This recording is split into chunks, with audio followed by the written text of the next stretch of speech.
This is Channel Attitude. Your voice, your right, your freedom.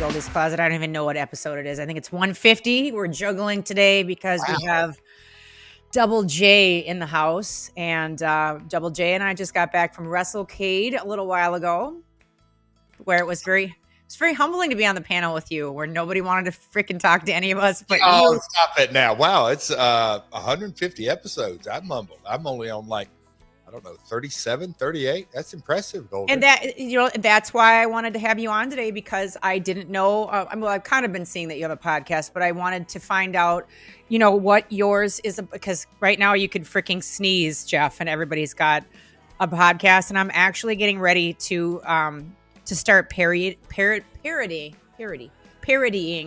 everybody's podcast. But you have a right to have a podcast. I don't. I did Vince's for a while, and then he just said, I'm too tired to do it with you, so do your own. And I'm like, what should I do with this? What a gift. A lot of work. But, you started TNA wrestling, and you Impact, whatever you want to call it. I didn't realize that we're going to talk about two things today: your podcast and your grandmother. So you've been doing this stuff forever. You have a past to have a podcast. So how did it start, and what is it about, and what can we expect to hear on your podcast? Interesting. Wow. I'm not exactly sure where to start. So Conrad Thompson is my co-host partner, and he, a lot of people think he started with Bruce Pritchard. Bruce Pritchard has a long history, mid 80s, early 80s. He actually got into business. But Conrad's first podcast was the Nature Boy Ric Flair. And Conrad is a lifelong wrestling fan. His day job is a mortgage business. So he's in the mortgage business, but he's also a great marketer and a mindset of just doing business 101. So he started with Rick, and then that went its separate ways because of Rick's commitments. And then Bruce came along, and I was on Bruce and Conrad's. That's the neat thing about the podcast world, is that I really looked at it as, I don't even want to call it sort of an extension of radio, just two folks sitting down with a microphone and telling stories. So I had no interest. I had zero interest in doing a podcast 4 years ago when they first approached me. I was on their very first live show, ironically, singing a song as they closed it out, having a lot of fun. They parody, to dive back into parody, they parody a song that me and Road Dogg did back in the 90s. But, I remember that. So long story short, that's when I met Conrad, and then over the last couple of years, he sort of stayed on me wanting to do a podcast. Again, I had no interest. We did an event called Starcast, which is a big convention. Did it up in Chicago, and they had 25 stage shows, basically live podcast. And I was very interested in putting that on a streaming service and monetizing it and showing around the world, because I'm engaged. I was really into it. But for myself, again, I grew up in the industry to dive into my grandmother's story. So that's a sort of a part of the business. You're in the music business. It's getting on a bus or getting on a plane or getting on a car ride and just sort of telling stories. And that's, for lack of a better word, that's almost sort of been one of the things you pass time with, is just telling stories. Again, no interest. Well, last year, as we all got locked down during COVID, I had an inspiration. There's two shows that I watched during COVID that I still sort of remember to this day. One being Tiger King, but that didn't inspire me. But the other one was a documentary called The Last Dance. I have been a basketball junkie my whole life, a huge Michael Jordan fan, continue to be a Michael Jordan fan because he took the game of basketball, something that has been around forever, that you have to play basketball competitively, and that's shoes. And he has built a $1 billion empire off that. So I've always really been fascinated by he started as a kid playing basketball, but grew it into that. So with his passion. But anyway, I watched that documentary. It's called The Last Dance. It's a 10-part series. Oh, really? And man, I can't even tell you how engaged I was. It's like, I don't binge watch anything. I'm a little old school. I'll watch one episode. I'm not going to sit on the couch for 3 hours. I think that's my OCD or whatever it may be. But watching that documentary and how they put it together, and it was really simple because they had all this archival footage that had never been seen. But they put the footage on a laptop, and Michael Jordan would watch the footage and then look up in the camera, and then he would tell his side of it, his version of it. He cried in it. He still got angry in it. His ego still came out in it. But man, when I watched that, a light bulb went off in my brain, and I go, if somebody's passionate about anything, there's fans that want to go back and live through that, who have so many questions that went on. And, in our line of work in the 90s, now these guys are in their late 20s, early 30s, 40s, some 50s, that was the part of their childhood. So to go back and relive it through an adult eyes and looking through that's the thing that really pushed me over the top. And then when Conrad sat down with me and said, look, here's the business plan. Here's the monetization. You can sell merch, appearances, live shows. You basically have a platform. There's real revenue from, just like on the radio, you get sponsors and advertisers. That's what the podcasting world does. So Conrad had already built a business. So I got lucky. I sort of got in while that was already up and running, but really fascinated by the business side of it. And then when Conrad sat down with me and said, look, you've really got a unique story. Third generation, your grandmother got into the business in 1946. And so there's a whole lot of stories there. And then my dad got in, he hung around box offices and he promoted wrestling shows before he ever had his first wrestling match. And then he wrestled, and then he owned his own promotion. And then I sort of followed in the footsteps, and then, started out in the territory days, and then WWF, WCW, TNA, and, on to the Hall of Fame. So Conrad sort of sold me on myself as far as, look, we have an unlimited, because I was always saying, man, what's the content going to be? I mean, and he's like, nope, pal, we're going to break this down. And we use the term granular. So Goldy, I know I've been long-winded here. But this is why I wanted you on, Jeff, but honestly. So please. When it drilled right down to it, he sort of broke down my career, and it's almost like he was producing me as far as the sales pitch. And I'm going, okay. And the name of the song that I had in TNA was called My World. And we were pinging things around, and I said, My World with Jeff Jarrett. And he goes, I love it. And off we ran with it. The name of the song that I had in TNA was called My World. And we were pinging things around, and I said, My World with Jeff Jarrett. And he goes, I love it. And off we ran with it. And it's the graphic, and your promo is great. Your marketing is awesome with it. I don't know who's doing that, or you are, or who, but it's great. It's a team. It's a whole team. Okay, it's fucking good. And I get jealous. So when I see stuff and I get jealous, and My World is representative of, it always has like you during this time, there's different periods, and it's brilliantly done. And I loved the Bischoff one. And so you still haven't said, like, it's just basically stories from different eras. Is that what we're talking about? Here's the other thing that when podcasting first really cranked out, 7, 8, 9 years ago, I really looked at it as extension of radio. I'm going to go on here, and I'm going to promote a next wrestling show, a next pay-per-view. I'm going to promote this, promote that. But Conrad dialed things back, and he goes, well, here's the format. It is not guest driven. It's just me and Conrad. That's nice. I've never had a guest, and that's his format. Eric Bischoff, all the other guys that have the podcast, it's not guest driven. It is story driven.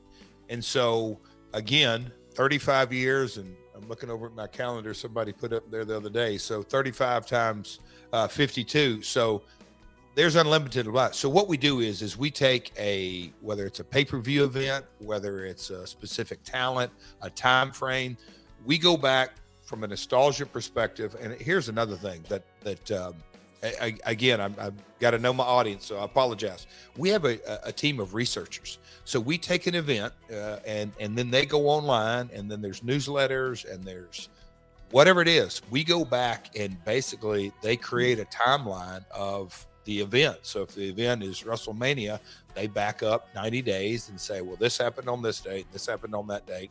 And all that does is start jarring my memory. I'm like, Okay. oh, wow, yeah, I was in Terre Haute, Indiana, and we had to drive from there, and that bus broke down, and we ate at that Denny's. It's kind of amazing. In a lot of ways, it's therapeutic. And sometimes I go right back emotionally and go, oh, man, I hated that today as much as I did then. But it's really cool how this research team, and Derek is the lead guy for us. He breaks it down, and then there'll be newspaper clippings. And we did one from Dallas that had a court case involved, and they pulled all the court records out. There's some stuff that I called up my dad, and my dad goes, oh man, have you got a while? And I go, what? He said, I'm going to tell you about a meeting that I had. And after that meeting, on the way to the car, we got on the elevator, and we got off the elevator. This guy said this, and I'm like, wow, you didn't tell me that back in. He said, no, I didn't want to bother. Anyway, so it's kind of fascinating to dive into these stories, peel off old scabs, dive into it. And then Conrad sits down, and that's where at the end of the day, he's a fan first and foremost. And he looks at it through those lenses and like, what do the listeners want to hear? And sometimes he'll stay on the subject, and I'm going, man, we really wore that out. We went too deep. He goes, no. They want to know. They want to go as deep. And so anyway, that's it. Some of our podcasts, we've done several that are 3 hours. And so when I heard that and understood, I know, yeah, Vince just cut me down to 27 minutes. So, well, and see, there's different formats and different styles. But when I sort of understood that, then I said, okay, if somebody's going to invest even 90 minutes or 2 hours into listening to a story about Jeff Jarrett, I'm going to make sure that I do my research and come. And so Conrad tries to get me sometimes like, take it easy, just relax. And I go, no, here's how I look at it. It may not be a wrestling match, and it may not really be a true performance, but I'm going to do the research, and I'm going to come to the recording. And because I want to make sure that I recount it and tell it. And then we always pop in different little business anecdotes or lessons learned. There's some fun stuff there that, what's that song? I Wish I Knew Now. It's a country song, but I forget. But it's Wish I Knew Now what I knew. Anyhow. Yeah, no, that's and how blessed you are, both of you, to have each other where you've got, because I mean, you're usually in the producing role, which is exhausting, and it's a huge burden and a lot of pressure. And sometimes, not that you're not producing it as well, co-producing, but just to have like another sounding board and somebody with an idea. Like, I just fly off the cuff, and it's like every time anybody, a supporter, does something and they think they're just doing a tweet or I'm just like, oh my God, a sigh of relief, like somebody did something, I miss that about TNA. I didn't even know how good I had it. You need to have a guest on your podcast, me, and we can talk about the day that you fired me. No, I'm just kidding. You were the nicest. You were the nicest termination. I remember it. I remember that day like it was yesterday. I remember what led up to it. I remember James Storm coming up to me saying, word on the street is you're going to let go. I remember coming up to James was going to stir it up. No, James was actually one of the good ones back then. He was very kind to me. He's like, no, because I was like, there's no way. And he's like, no, I think you're getting axed today. And I remember coming up to you right after talking to him, and you're like, Goldren, your liability now, and the door will always be, if it makes sense for you to come back in the future, the door is open. So you were very gracious, and you were very good. In Goldy's Closet, basically over the last couple of years, has just been redemption, with me reaching out to everybody that I used to work with, because I didn't know what I was doing. I didn't know how good I had it. I didn't know how amazing these men and women were and what they did. I know we've only got like literally a minute and a half left. So I want to wrap up by saying, please just give us a message about your grandmother. And if in a minute and a half, what did you learn from her? What did you learn from her? Oh gosh, that would apply to the everyday Joe. That would apply to me. One last lesson from Grandma. You know what? I will say this: it was so simple. If you can't do the least job, like the lowest paying, bottom of the barrel, sweeping up floors after everybody's left. I mean, you whatever line of work, field of work, you know, she made it in the 40s and 50s and 60s. And I say this with complete respect because I know you will be able to resonate with this. The world has changed. A woman in the 50s, 60s, and 70s, it is just different. She made it in a man's world during that time. But the reason she did was she didn't say, hey, I'm a woman, I'm this, it was nothing but that. It was, hey, guess what? Whether you like it or not, I'm going to go outwork you. And then when I outwork you, we're going to sort of let the chips fall where they may. And we'll let success determine who works hardest, because you're not going to outwork me. And she did that by saying there was never a job. And she owned the place. She built her way up to she owned it. And she would still literally take tickets, work the box office, sweep floors, concession stands. If they needed a hand during a rush during concession, she'd go right over, roll up her sleeves. She could count money quicker than she was amazing, but there was no job too small for her. And I, to this day, that's one of the things I get angry. I see folks, oh, that's not my job. I'm like, ooh. Oh, don't get me going on that. That's a whole nother hour. So that's the biggest lesson she taught me. So Granny didn't have an OnlyFans. Just kidding. What an OnlyFans it would have been. Yeah, exactly. Goldy's Closet episode 150. We're going to let Jeff go bounce to his next engagement. But once again, please plug where we find your podcast and what it's called. Simple.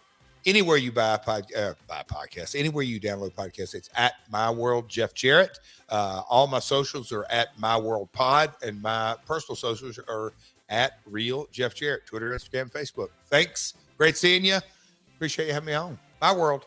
Sounds great. My World. Take care, Jeff. Thanks for your time. Thanks. Bye. Bye, sweetheart.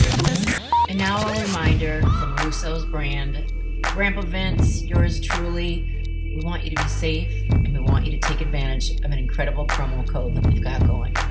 There are some crazy people out there, and as entertainers, we see it. You don't need to be a rock star. You don't need to be a country rapper. You don't need to do anything other than just live your life and go on social media to be at risk. And that's kind of scary, and it's kind of freaky, because Lenny and I were talking about some stories. Some of my other friends in the business were talking about just how things have changed these days and how easy it is to get hacked or have identity theft or have somebody get your social information, just find you online, suck up your stuff, and go file for unemployment or do worse things. They don't even need your social security number sometimes to really, really do damage. And that can be really scary, but I've got some great news. Vince Russo, Realm Network, we've all teamed up with a fantastic company called Aura. And I want you to take a look at this, because it has happened to Vince, it has happened to me. And thank God that Vince has Aura on his side and having his back, because it's not just your credit card information, people, that can be compromised. It is a lot more than that. And who are you going to turn to? Most credit card companies do a pretty good job of trying to get your money back. But what happens when it hits the fan and you really need a friend to call? Let me tell you a little bit about Aura really quickly. They provide digital security protection to keep your online finances, your personal information, and tech safe from online threats. It's an all-in-one protection from identity theft, financial fraud, malware, scam sites, so much more. You'll get alerted to fraud and threats fast, like if your online account, like your passwords were leaked online, or if somebody tries to open up a bank account in your name. They are incredible. So for a limited time, Aura is offering our listeners, okay, people, that's you, up to 40% off plans when you visit aura.com/Vince. So go to aura.com/Vince to get savings up to 40%. You've got a friend with Aura, you've got a friend with me and Vince, and everybody here at the Realm Network. Holla. So Jeff had to bounce, and I'm going to keep on going and talking about memories. And I will tell you that when I said I can remember like it was yesterday. So let me tell you how the day went that I got terminated, because it's an interesting story. I did not appreciate everything that I had when I was in TNA and Impact. From the day it started to, let's talk about, let's go to Universal Studios, and I'll tell you all, let you be a fly on the wall for some of the things that went on Universal Studios. I'm going to be really transparent with you, and this is stuff that I don't normally talk about. So I didn't use a lot of I didn't use any drugs at all. I have never done a drug, and I don't drink alcohol. I had a little booze in college, but I realized like that freshman, what is it, the freshman 15? I think it was more like the freshman 30 for me. Like I started gaining weight. I wasn't drinking a lot. I drink once in a while, but I think I ate more. I think I had the freshman 30, 40 because I just ate a lot of crap. So I never was a big drinker, and everything in the world of wrestling, everything at all. And if you wonder, like, why are all these guys and girls dying so young? It's because they booze it up and they do a lot of drugs. Now, to defend the drugs, a lot of the somas and the painkillers that they take are because this shit hurts. And for people to say, oh, wrestling is fake. And if you step off the curb wrong and bump your back or your neck out of line, or if you've ever hurt your neck or woken up wrong, and then you get in the car and you like go to turn back, and you know what I'm talking about, or like you're hurting, you're in pain. Think about wrestling. Think about that chair shot. Oh, well, it's just an aluminum chair. It's just a fucking aluminum chair. Can you imagine the kind of pain that is? If you, again, you guys are pussies, and men especially, when you're home with a cold or the flu, or now, oh my God, if I hear one more person bitching and moaning about the freaking coronavirus, just, well, it's the cold and it's the flu. You're going to be fine. Okay. True. I've had it. I can't even tell you how many times I've had it. I don't even want to tell you how many times I've had it. You know why? Because I don't tell anybody about it. I just get better. I drink a lot of water. I drink my vitamins. I take the things that I'm supposed to take, and I get better. But in wrestling, when you get hit for a living, when you get concussions, when you are fucked up beyond belief, and that's your job, it's not like a lot of these guys and girls can just go out and find something else that's going to pay the same or have the same rush or the same glam attached to it. The only thing that you can do is take somas. So let's rewind to that time.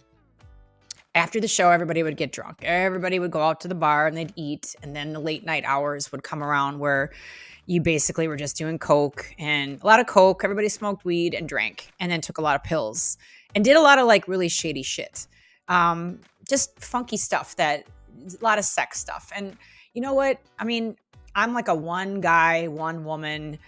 I don't like to multi-cock, as I coined the phrase a long, long time ago. I don't like to multi-cock. I like one guy. I don't like to cheat on that guy. I don't have time to cover my ass telling lies and this person, that person. I'll never understand. I do understand why people have some serious issues when they need to juggle like a bunch of people. I'm an all or nothing, put my heart into it, want to do the best job. Kind of like what Jeff Jarrett was saying at the end of the podcast is, you want to do the best job possible, and no job is too little. And you get in there, and when you sign up for something, you do it. So I always want to do the best job possible. And that's with the guys that I was dating at the time. It would just be them. And I wasn't out sleazing around. It's so sleazy after shows. Like, it's literally like all the rats, which is the equivalent of a music groupie. All of the wrestling rats are just hanging around, and they pass these girls around from guy to guy to guy to guy. There's not a lot of men rats. There's a lot of female rats. They're bottom of the barrel. They are absolutely disgusting, and they get passed around like a used jizz rag after each show, after each pay-per-view. It was really hard for me to see. Not that I was any angel and not necessarily doing angelic things either. I had my share of dating people I probably shouldn't have, or dating people that I didn't know if they were, they had a partner or not. I didn't care. I figured I'm untouchable. I'm in the wrestling business. It doesn't matter. You know, when in Vegas, what happens in Vegas stays in Vegas, like that sort of mentality. I regret it. I regret ever doing anything that would ever hurt anybody, but I was one of the good ones. So a lot of weird stuff going on, and I didn't really fit in.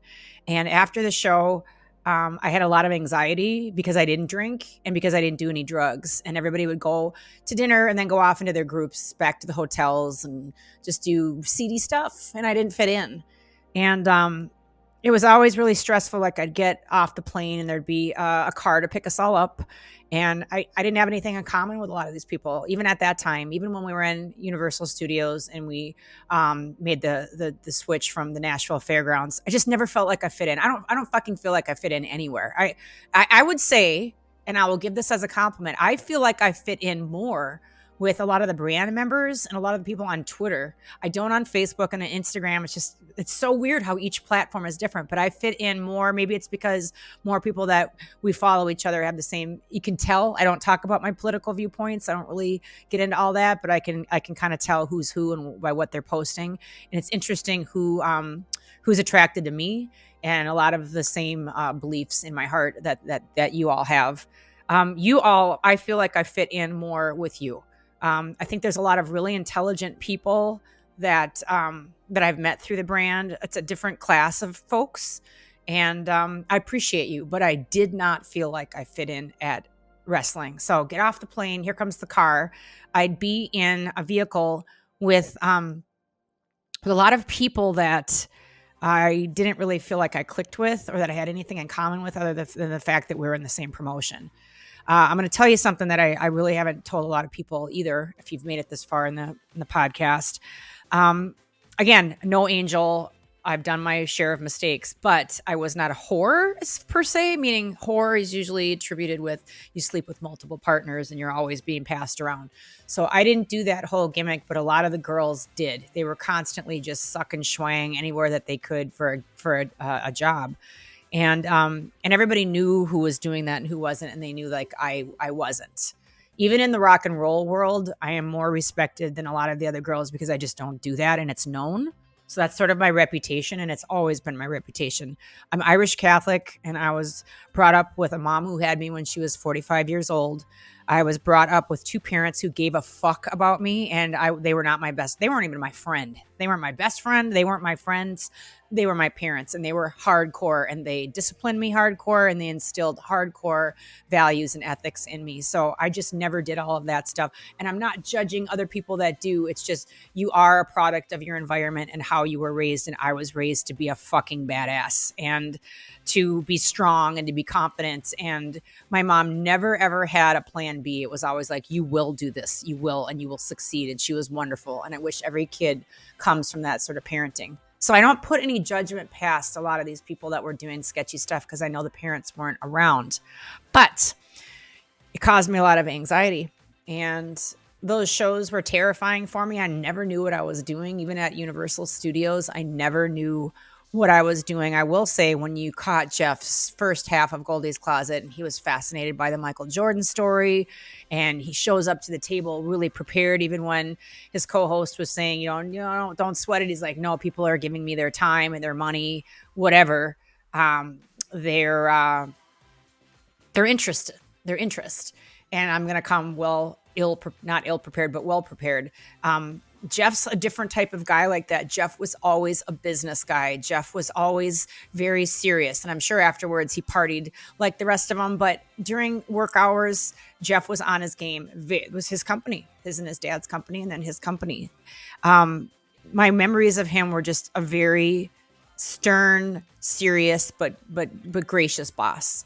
And the day that I got fired, I remember we were all backstage, and it's like, I can't explain it. Like, there'd be catering and there'd be all this food and all this great stuff back there. Like, you're a rock star. But I always felt this emptiness because I didn't feel like I fit in. And I was always like, oh, who can I go talk to today? Or who can I have a conversation with or whatever? And it was, even though I can talk to anybody, like I'm talking to you right now, and I have my podcast and I've been on national TV and I go on stage in front of 10,000 people and tell a story and sing, I still felt like a fish out of water. So I would kind of aimlessly be wandering around, wondering who I could have a conversation with. But I remember that day it was time to go do the green screen, where you kind of like Goldy Locks, and then you turn to the screen and you nod, or you cross your arms, or you do something. And I remember it was time, and we were all standing there on the green screen, and one by one, kind of like in school and gym class, when it's time to pick for sports. And if you weren't somebody that was very good in sports, which I wasn't the best in grade school, high school I got better. Last pick until finally it's like you and like the specially challenged person, like you're the last pick. It sucks to be the last pick.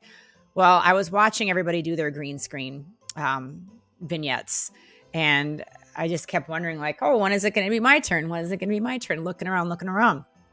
And I just remember somebody saying, maybe it was Jeremy Borash or somebody saying to David Sahadi, who was the producer back then, what about Goldy? And I just saw him like look at them and go like the cutoff sign, and then kind of look my direction, and I caught his eye, and he was like, not embarrassed, but like, I think he felt bad that he knew that I saw the, meaning I'm done. And I had this pit in my stomach, and I was like, oh my God, am I going to lose my money and my job and this opportunity? And I just was walking around, and I think the first person I bumped into was James Storm. And I just said, James, can I talk to you for a second? He's like, what's up, Goldy? You know how he speaks in his Southern accent. I just said, I think I'm going to get, I think I'm getting fired. And he's like, well, and he didn't say, oh no, it's going to be okay. Or, oh, you're crazy, or you're imagining things. He literally looked me dead in the eyes and said, you know, the word on the street is you're axed after this show. And I couldn't breathe. I was paralyzed. I was suffocating. And all I could do is go to the one person that I knew that would give me an honest answer, my boss. And I went up to Jeff Jarrett, and he was outside of the ring with all the cameras going. It was way before we were to start. But I just said, Jeff, am I fired? And he looked point blank at me, and he said, you know what, Goldrin? We're going to have to let you go today. And I was in shock. And I just remember asking him why. And he said, word on the street is if you take a bad bump or get hurt, that you're going to sue the company. And we've just grown too big. And frankly, you're a liability. You can understand what that's like. What would you do if you were in my shoes? I think that's what he said. He either offered it as a question, or he said, you would do the same thing if you were in my shoes. And I didn't have anything to say. I think I did say if I was going to sue you, I would have sued you already from past experiences and things that had happened that I didn't. Protected the company, protected my friends. But I do remember him saying, if it ever makes sense in the future that you come back, the door will be, or the door is always open. And it was a kind thing to let somebody off on. It wasn't false hope, but it just was something kind. And you know what? I was still in shock. And I cannot tell you to this day what happened after that. I blacked out. I cannot remember what happened that day. I don't remember if I worked that day. I don't remember if I was done before I ever worked. I think I was done and I went back to the hotel. I don't remember if they flew me out there and then they fired me, or I have no fucking idea what transpired for the rest of that day. I don't even know where I flew back to. Maybe to Nashville, maybe to LA. I literally have blacked that out. I'd have to find out. Well, I'd find out from Bob Ryder, but he's went to be with the Lord. He died a couple years ago, last year. I don't remember. But I do remember that Jeff was always kind and fair and a great boss, and that he allowed me to have creative control, or not even control. There was no control issues back then. It was just cool. You just came up with cool shit and you did it. And it was good. And I wish, like I said to Jeff, I wish I would have appreciated more what I had. So if anything that I can leave you at the end of this podcast is wake the fuck up, look around you, and realize the good that's in your world. And if there is something that's bothering you, address it, figure out how to fix it, but then appreciate the things that are working right and appreciate the things that are good, because I know that there are many. Thanks for joining me, Goldy's Closet, episode 150. I'll clap for myself. Yay! Appreciate you, and I love you. Be safe out there, but be free at the same time. Some of you will know what I'm talking about. And always stay golden. Love ya. Channel Attitude, Russo's brand members, to the end. Take care.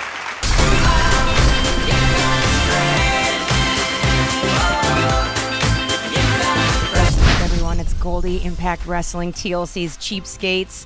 Ted Nugent's running wild from him somewhere in the woods. And maybe you've seen our band, Goldy Locks Band. We're out there, we're on tour, but now we're connecting on Cameo. So I want to tell you that I'm here to be your humble servant, and that's whatever you need said for you, for a friend, a shout out, a golden shout out, you name it, here and on it. Now, just reminding you, keep it classy, keep it cool, and keep it above the belt. But I want to offer you something a little bit different. Just remember, if I'm not on the road and I've got access to these next beauties, we can always have a microphone now.